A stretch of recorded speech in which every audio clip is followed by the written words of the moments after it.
ഞങ്ങളെല്ലാവരും കൂടിയിട്ടൊന്ന് മുടി വെട്ടാൻ വേണ്ടിയിട്ട് പുറത്ത് വന്നിട്ടുള്ളതാട്ടോ.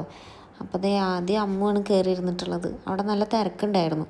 അപ്പോൾ അമ്മുവാണ് ആദ്യം ഇരുന്നിട്ടുള്ളത്. പിന്നെ അതാ സിയമോൾ ഇതാ തെച്ചു ചേച്ചീനെ സ്നേഹിച്ച് കൊല്ലുന്നുണ്ട്. തിരക്കൊഴിയുന്നതിനനുസരിച്ചിട്ട് അവരിങ്ങനെ ഓരോരുത്തരേനായിട്ട് ഇരുത്തുന്നുണ്ട് കേട്ടോ. അപ്പോൾ തെച്ചു മുടി വെട്ടണം എന്നുള്ള പ്ലാനോട് കൂടിയിട്ടൊന്നും വന്നതല്ല, എൻ്റെ കൂടെ ജസ്റ്റ് വന്നതാണ്. അപ്പോൾ അതേ അവൾക്കും ഇങ്ങനെ ഞങ്ങളൊക്കെ മുടി വെട്ടുന്നുണ്ടെന്ന് കണ്ടപ്പോൾ അവൾക്കൊരു ആഗ്രഹം. അപ്പോൾ അവളേനും മുടി വെട്ടാൻ വേണ്ടിയിട്ട് ഇരുത്തിയിട്ടുണ്ട്.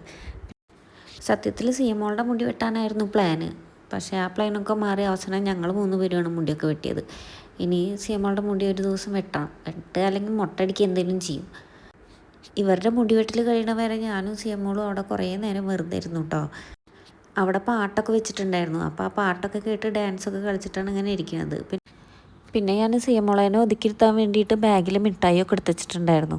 അപ്പോൾ വല്ലാതെ ഇങ്ങനെ ഓടിക്കളിക്കും, അവിടെ ഇങ്ങനെ കസരമ കയറുക അങ്ങനെയൊക്കെ ചെയ്യുന്ന സമയത്ത് ഞാൻ പിടിച്ചോടുന്നിട്ട് ഒരു മിഠായിയൊക്കെ കൊടുത്തിട്ട് എൻ്റെ അടുത്ത് ഒതുക്കിയിരുത്തിയതാണ്. അപ്പോഴത്തേക്കും ഇതായി അമ്മുവിൻ്റെ മുടിവെട്ടലൊക്കെ കഴിഞ്ഞിട്ട് അമ്മു വന്നിട്ടുണ്ട് കേട്ടോ. അമ്മൂൻ്റെ കഴിഞ്ഞ് വന്നപ്പോൾ പിന്നെ സിയ ബേബീനെ അമ്മൂൻ്റെ അടുത്ത് ഏൽപ്പിച്ചിട്ട് പിന്നെ ഞാനാണ് കേട്ടോ അടുത്തത് കയറിയത്. അതിൻ്റെ ഇടയിൽ ഇതാ തെച്ചുവിൻ്റെ മുടിവെട്ടലൊക്കെ കഴിഞ്ഞിട്ട് ആൾ സെറ്റാക്കി വിടുന്നുണ്ട്. മുടിയൊക്കെ വെട്ടാൻ വേണ്ടിയിട്ട് ഞാൻ അവിടെ ഇരിക്കേണ്ടി വെച്ചെങ്കിലും എൻ്റെ മനസ്സിലിങ്ങനെ നിറച്ച് അമ്മ എന്ത് പറയും എന്നുള്ള ചിന്തയായിരുന്നു കേട്ടോ. അമ്മയ്ക്ക് തീരെ ഇഷ്ടമല്ല ഈ മുടി വെട്ടണമെന്നും. അപ്പം ഞാൻ അമ്മോട് പറഞ്ഞിട്ടില്ല ഞാൻ മുടി വെട്ടുന്നുണ്ട് എന്നുള്ളത്. പിന്നെ മുടി വെട്ടലൊക്കെ കഴിഞ്ഞിട്ട് ഞങ്ങൾ ഭക്ഷണം കഴിക്കാൻ കയറി. അപ്പോഴേക്കും സിയമോളുടെ ചുണ്ട് അവിടെ മേശയമ്മ തട്ടിയിട്ട് ചോരയൊക്കെ വന്നിരുന്നു. പക്ഷെ ആളൊക്കെയാണ് കേട്ടോ, ആൾ കരയൊന്നും ചെയ്തില്ല. ആളിതാ ചോര വരുന്നുണ്ട് എന്നൊക്കെ പറഞ്ഞിട്ട് അമ്മൂനും എല്ലാവർക്കും കാണിച്ചു കൊടുക്കുമായിരുന്നു. പിന്നെ ബിരിയാണി, ഞാനും അമ്മും ബിരിയാണി കഴിച്ചു. ദച്ചുവിനാണെങ്കിൽ ബിരിയാണി ഒന്നും ഇഷ്ടമല്ല.